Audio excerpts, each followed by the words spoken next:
We get this question from James. I like this one. It sounds like several starting spots will go to freshmen, he says. That's good for them, but isn't that a bad thing for the team overall? Because we might go 6-6 while these kids develop, he says. Now, James, for the most part, the freshmen that we talk about so much are going to be providing important depth, not starting. I think when my show and so many others talk about all these freshmen that are playing really well, I think it makes people assume that, hey, like 7 or 8 of these guys are going to be in the starting lineup. We're not going to have any experience. I don't think that's going to be the case, okay? Now, there's a couple, right? I think Francis Mauigoa for sure, almost for sure, he's likely going to be the starting right tackle, but this guy is a better option than most of the veteran tackles in the ACC. I mean, Francis, he's an exception to the rule. He is special. He is ready, right?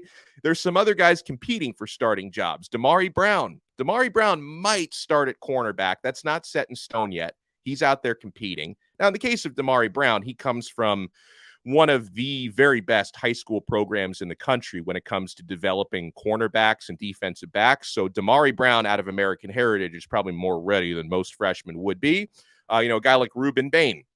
Rueben Bain will likely be a second teamer, not a first teamer, but if he does end up starting some games, I think he's ready and he's better than most of the defensive ends in the ACC right now.